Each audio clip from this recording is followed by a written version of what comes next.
first session. She says her son, who's 6, is impossible to control. He tells her he hates her and that she's boring, and Nikki confesses the hours she spends with him are the most difficult of her day. She shakes her head in sadness and disbelief. This isn't how she imagined parenthood would be. She asks me the 3 questions we may often ask ourselves when we're finding the going tough. Did I do something wrong? Is there something wrong with my child? And is it too late for things to change? I've written this book to bring hope as well as answers, to strengthen the bond we have with our children and to restore harmony in our homes. If parents are in need of support, it's not because we're not capable. It's because the job is bloody hard work. The commitment and responsibilities are endless, yet we often parent in isolation, receiving conflicting advice and juggling the constant demands on our energy and time. It's important to remember that it hasn't always been this way. Our ancestors raised their children in small communities with every adult and adolescent invested in their care.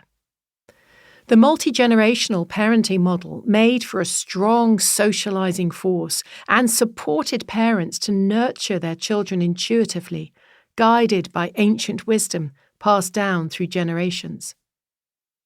In the absence of more community-led parenting, we've seen a rise in opinion-based policies and parenting practices that, however well-intentioned, often pitch us against our children, and sadly, our children against us.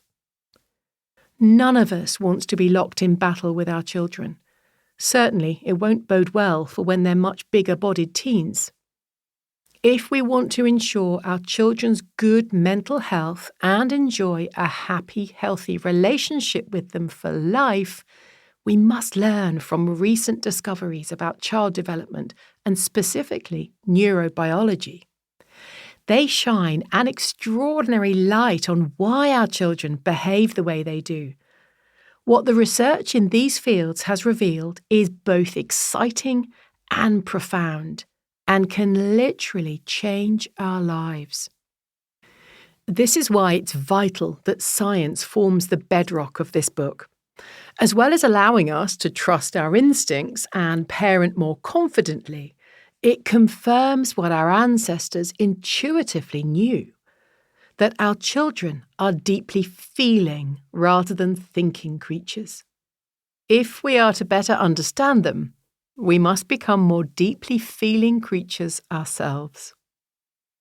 Understanding that our children's nervous system, not naughty, drives their behaviour, allows us to reframe how we view child development and be more compassionate with our care.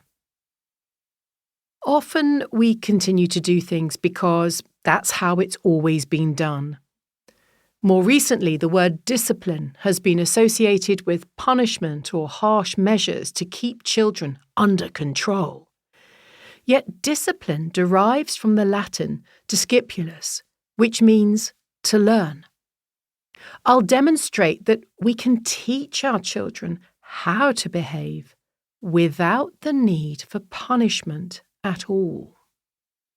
We can do it most effectively by using boundaries and modelling the behaviour we want to see, not demonstrating the behaviour that we don't. What I share with you here is informed by everything I've learned from decades of my own personal psychotherapy, studying, parenting, and from my clinical work with children. The information I share is evidence-based and the exercises are rooted in what is called trauma-informed practice. This is how I work with my own children and the young clients in my care. As I did in my first book, There's No Such Thing as Naughty, I'll start by explaining the neuroscientific basis of behaviour using my simple analogy of the lizard, baboon, and wise owl. I include new research and additional concepts for this book relevant to our children now they're older, including what I consider the 10 crucial pillars of parenting.